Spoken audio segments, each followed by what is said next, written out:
Cho nên nghiêng răng ta tình tiến là 70/2, còn luốt răng là 70/20. Đó, đó là những cái lực mà tối ưu cho các từng loại di chuyển răng. And we are going back to the biomechanics. Và bây giờ chúng ta quay trở lại cái biomechanics. And actually it is a physics, not biomechanics. Và cái thực tế cái này không phải biomechanics mà nó là cái những cái định luật, những quy tắc. You have to understand some the traditional concept of the physics to understand the biomechanics. Các anh chị cần có một số căn bản vật lý thì mới ngồi vô mới nói chuyện về cái này được. And Isaac Newton discovered the three principles which changed the physics forever. Dạ, cho nên cái ông Newton ông đã đề ra 3 cái luật. Và trong cái luật đó chúng ta thấy các luật về là cái nếu chúng ta dịch là sát nghĩa, dịch quán tính. This is a Newton's first law, second law, third law. Dạ. Thì ở đây chúng ta thấy cái này nó ở 3 cấp độ. The first law of Newton is the law of inertia. Dạ, chúng ta có cái lực đầu tiên là cái lực mà inertia, lực tu trừ. And based on this law, an object which is at rest or moving in constant velocity will stay in that position forever, unless a force is applied and disturbs that position. Cái định luật đầu tiên là định luật 1 Newton. Định luật 1 Newton là định luật chuyển động mà có thể áp dụng cho trạng thái tĩnh luôn. Một vật đang chuyển động thẳng đều hay một vật đang đứng yên và dưới tác động của một lực thì cái lực đó vậy, cái vật đó nó sẽ thay đổi trạng thái từ cái trạng thái đứng yên có thể là cây đi. Đoạn này nha, chúng ta thấy nó theo các quy tắc là về cái quán tính.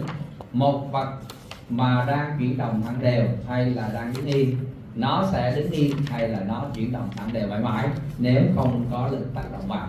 Muốn có sự mà thay đổi tức là lúc đó cây gia tốc của nó bằng không, vì nó đang chuyển động thẳng đều là không đổi bằng tốc, còn đứng yên là không đổi bằng tốc.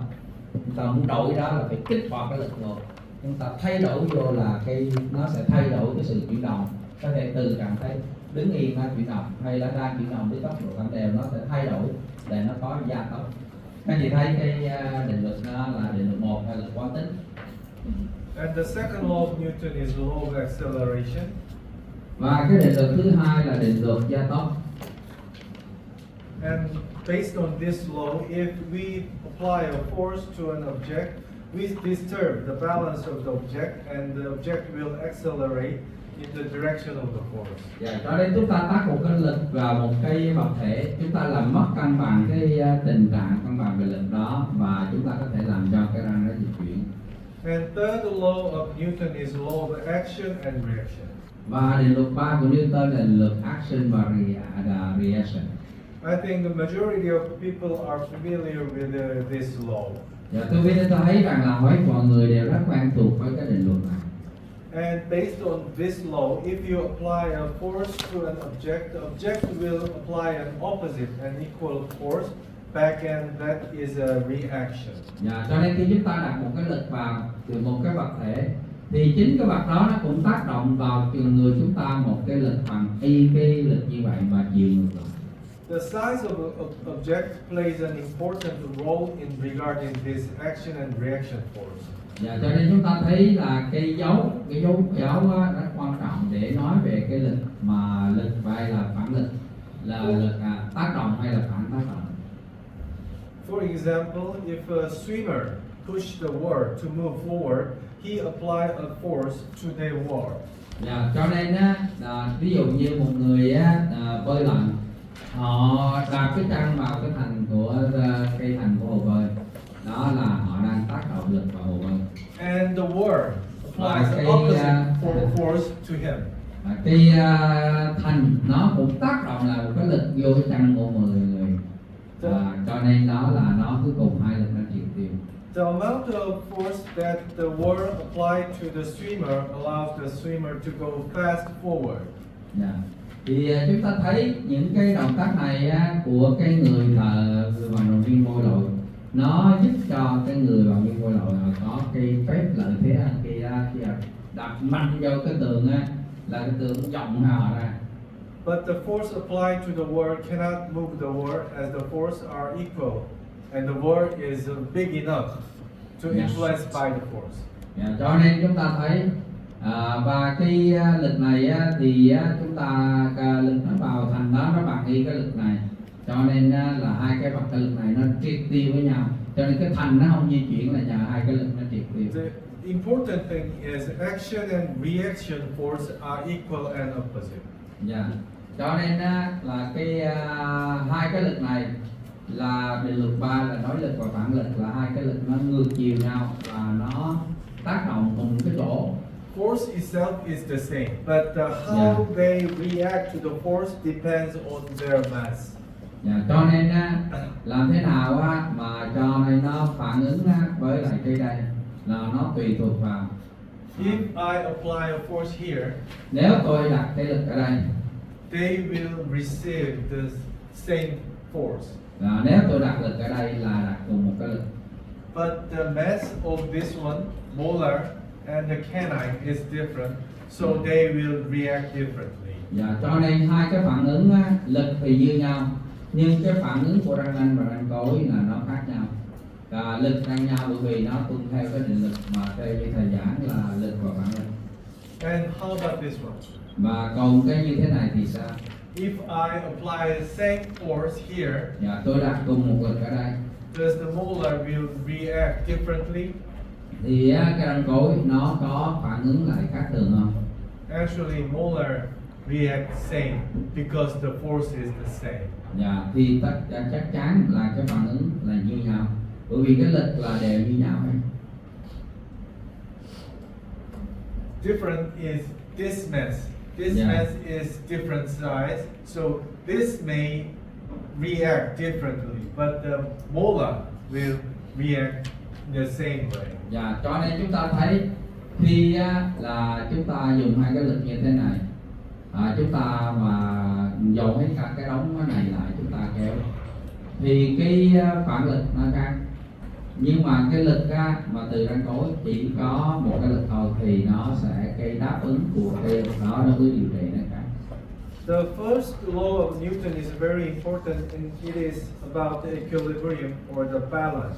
Dạ, cho nên chúng ta thấy một cái định luật của cái ông Newton đó là định luật về sự cân bằng. And if all the force and moment which apply to the object are canceling each other, the object will not move. Và nếu như mà tất cả các cái hệ thống lực nó cộng lại nó bằng không hết thì cái vật đó không di chuyển. If it's moving with a constant speed, it will stay with that constant speed unless another force or moment apply to the system. Dạ, cho nên cái hệ thống lực này nó vẫn đang cân bằng thì nó cứ đứng yên ngoài vậy. Cho đến khi nào có một cái tác nhân nào đó làm tháo gỡ nó ra, tức là làm thay đổi nó, chứ còn không để tự nhiên thì nó không có thay đổi. By applying the equilibrium, we can analyze our force system. Và bằng cách chúng ta phân tích cái sự cân bằng, chúng ta có thể tính toán được cái hệ thống lực. Tức là cái lực là tất cả cái hệ thống lực là cần phải cân bằng, chúng ta phải tuân thủ cái định luật đó. What happens if I apply a full couple to this one? Thì điều gì xảy ra nếu tôi đặt một cái couple vào một cái răng như thế này, đặt một cái mẫu lực vào cái răng như thế này? We were talking about the couple in the sagittal plane, but it is in the frontal plane. Dạ, chúng ta nói về cái couple, hồi nãy chúng ta nói về couple trong mặt phẳng sagittal, mặt phẳng nhìn từ phía bên. Bây giờ chúng ta nói về cái couple trong cái mặt phẳng nhìn thẳng. I apply a couple here. There will be Tôi đặt một cái lực là một cái couple ở đây. poor rotation. Và nó sẽ tạo ra một cái sự xoay thuần túy ở cái tâm cạnh. As you apply a couple on the tooth, this couple is transferred to the periodontium. Dạ, khi tôi đặt cái couple ở đây thì cái couple này nó truyền vào cái răng. By this couple, the root is moving this way, Và bằng cái and couple this này one is this way. cái chân răng nó sẽ đi về phía bên tay trái. Răng này là răng số 1 ha, tức là đi về phía xa, còn cái đi về phía gần. And according to the third law of Newton, for any action there is an equal and opposite reaction. Therefore, periodontium apply an opposite and equal force to the tooth. Cho nên chúng ta thấy hệ có cái lực tác động vào thì nó có cái phản lực, đó là cặp lực porosity. This one is action force and this one is reaction force. Đây là lực action và đây là cái lực reaction. So the tooth is in balance. Cái răng nó ở trạng thái cân bằng. Actually, so there's no movement. Even though you apply a force, there's no movement. Yeah. And why the tooth moves? Thì ngay cả chúng ta đặt cái lực dường như không có cái sự chuyển động. Thế thì cái răng nó chuyển động như thế nào? We have a biologic factor. Soon after, the bone gradually goes through the remodeling, and therefore reaction force start to be disappear. Dạ, cho nên thì chúng ta đặt vào và những cái phản ứng nó có thể do cái trạng thái cân bằng, cái phản ứng nó có thể là bị biến mất. Khi cái lực nó xoay đủ rồi, cái răng nó xoay đủ rồi, nó hết cái lực chụp bộ thì cái phản lực nó bị biến mất. In response to that, the balance between the tooth and the periodontic is gone, disappear. Balance is disappear. Và cái sự cân bằng giữa cái lực và cái phản lực nó biến mất. When we are having an equilibrium in our system, equilibrium is not just on the tooth. It means that every component in the system is in equilibrium. Dạ, cho nên chúng ta thấy trong tất cả mọi cái thành phần của hệ thống là một bất kỳ nào nó cũng ở trạng thái cân bằng cả. The common error is people is trying to make equilibrium. Dạ. You don't have to try. If you apply a force, there already is equilibrium. Dạ. Thì chúng ta thấy có khi các cái bác sĩ thì cảm thấy hơi là cái khó khăn trong việc đó, nhưng các chị không cần phải tính cái tính thăng bằng. Cái bản chất của cái hệ thống lực mà khi nó không di chuyển là thăng bằng rồi. Thì giờ mà các chị thấy nó trơn ngồi đó là nó thăng bằng rồi. I apply the open coil spring between the bracket here. Tôi đặt cái mắc cài giữa các cái giữa các cái răng như thế này. And the spring applies equal force and against the tooth. Dạ. Thì ở đây là cái trạng thái này là trạng thái cân bằng. Bất kỳ một cái hệ thống nào thì nó luôn luôn nằm ở trạng thái cân bằng các chị nghe. Nó mới thỏa cái điều kiện của cái của tự nhiên. And this force, this blue one, is I have to apply a force to squeeze the spring to place here. Dạ. Thì chúng ta muốn đặt cái này vào đây, ông này phải ép cái này lại thì mới đặt được. Cái lực màu xanh là lực do tính ông này mới ép vô. And then the spring exert the same and opposite force to the tooth here. Dạ. Cho nên cái dây cung cái lò xo nó được ép lại mà nó bằng cái khoảng cách giữa hai mắc cài, và nó có hai cái lực mà mình dùng để mình bỏ vô là phải ép lại màu xanh. And there is no movement here. Và không có cái sự di chuyển ở đây. And you can say that this is in the equilibrium state. Dạ, cho nên lúc đó chúng ta sẽ nói rằng hệ thống này nó ở trạng thái cân bằng. It means that the adjacent teeth are applied opposite and equal force to spring, as you can see in the picture. Như vậy chúng ta thấy tại vì hệ thống lực của chúng ta là bằng các cặp mũi tên bằng nhau và ngược chiều nhau. Then, as long as the tooth is not moving, this condition will be maintained. Chừng nào mà cái hệ thống này còn cân bằng thì cái lực cái khoảng cách nó vẫn giữ y như cũ. So the force of activation and the force of deactivation is the same. Cho nên lực mà kích hoạt với lại lực mà xả lực ra là giảm kích hoạt là nó như nhau.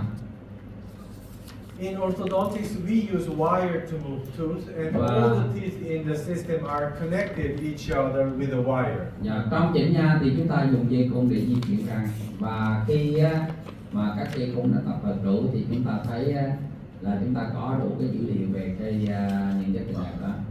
So if you understand the equilibrium at the wire, you will have a knowledge of how much force and moment each component is receiving. Và cho nên nếu chúng ta hiểu được cái tình trạng cân bằng của hệ thống, chúng ta sẽ tính toán ra được là bao nhiêu lực bệnh nhân đang có, bao nhiêu moment, bao nhiêu lực từng cái răng đang có. And this will allow us to see the hidden force which we couldn't find before. Cho nên đây là cái mà chúng ta sẽ có thể hiểu được, chúng ta có thể đoán được những sự di chuyển răng mà ngay từ ban đầu luôn, ngay cái từ trước là chúng ta sẽ đoán được là như thế nào. As you can see the stones here, they do not move. They are in perfect balance. Các chị thấy cái cục đá này nó không có di chuyển, nó ở trong trạng thái cân bằng hoàn hảo. But they are pushing each other. Và nó pushing, nó đẩy vào nhau. There is a force is applied here. It means if there is no movement, then it does not mean there is no force. There is a force here. Khi mà một hệ thống ở trong trạng thái cân bằng thì chúng ta nói là nó không có di chuyển, chứ điều đó không có nghĩa rằng là nó không có lực tác động vào nó. In the system, there are a lot of force, but they are not moving because the force is in balance. Cho nên thì những cái mà chúng ta thấy là nó không di chuyển là do nó ở trạng thái cân bằng. And let's figure out with a simple diagram. Chúng ta hãy xem xét với một cái sơ đồ rất là đơn giản như thế này. Here is a bar. Đây là một cái thân. And the force one chúng ta đặt một bên là lực is 100. placed on the right side. Phía bên tay phải. And the force 200 cái grams, 2 is placed on the right side. Cho nên ở đây là bên một lực 100 bên này là bên trái của khán giả này, lực 200 bên tay phải khán giả. And this bar is supported by the triangular bar here. Và cái thân này nó được nâng đỡ bởi một cái hình tam giác như thế này, một cái điểm tựa hình tam giác như thế này. And the distance is D1 Và khoảng is cách 20 mm này. and D2 is 10 mm. Chúng ta có một bên 20 ly, một bên 10 ly. In this diagram, there are only two Và forces. cái này chúng ta sẽ thấy You can see the only two forces here. chúng ta có thể thấy cả hai cái lực ở đây. But as the definition, according to the definition, there is another hidden force here. Và thường trong cái hệ thống cân bằng ở đây, chúng ta thấy có một cái lực nó giấu mặt, nó ẩn mặt ở đây. The opposite force should exist here because they are imbalance. Cho nên chúng ta thấy những lực mà đối ngược lại nó sẽ không xuất hiện ở đây, nhưng mà có nó mới cân bằng. You can see the hidden force and moment. Chúng ta có thể thấy được cái lực và cái moment như thế này. Here, 200 force and 10 mm, and there's a moment will be produced. Ở đây thì chúng ta thấy cái lực bằng 200 gram, D nó bằng là 10, cho nên nó tạo ra được một cái moment là 2000. The triangular bar here produces a force here. Một cái điểm tựa tam giác ở đây nó nhận được cái lực này. 100 gram and 200 gram force is balancing 300 gram force at the bar. Cho nên 200 gram ở cái đầu này của cái đòn bẩy, 100 ở đầu kia. Nhưng mà ở chỗ mà điểm tựa nó nhận lực là 300. Cái điểm tựa đó nó nhận cái lực 300. Cái khối này đè xuống điểm tựa là 300, điểm tựa đó nó đè lên kia 300.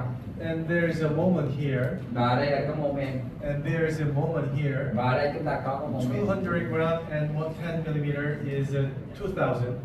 Cho nên chúng ta thấy 200 gram mà nhân 10 mm thì 20 chúng ta mm thấy 2000. and 100 gram is 2000. Và ở đây cũng 2000. So they are in full balance. Ở đây chúng ta nói ở đây nó là full balance, nó cân bằng đủ hết, đầy đủ, nó cân bằng hoàn toàn. Both moments are equal and opposite direction. Cho nên chúng ta thấy hai cái moment nó bằng nhau và ngược chiều nhau. All the forces are equal and opposite direction. Và tất cả đều là bằng nhau. And we can apply same concept in the dental arch. Chúng ta có thể áp dụng cùng nguyên tắc này trong cái nghệ thuật nha khoa. Let's check with a clinical example. I put a Và chúng ta wire. hãy kiểm tra với clinical example cái ca lâm sàng. Here is a bracket. Đây là mắc cài.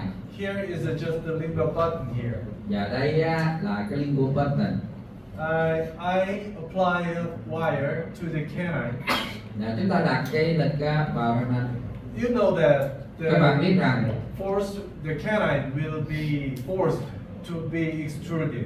chúng ta thấy cái lịch này, chúng ta có cây bắt cài đây các anh chị ha, đặt cây thanh này ở đây, lúc trạng thái này ở đây, tôi là nha sĩ tự nhắc lên tôi cột vào đây thì rõ ràng cái này xuống, cho nên cái lịch này nó được kích hoạt để gì kéo răng nanh xuống, đúng không?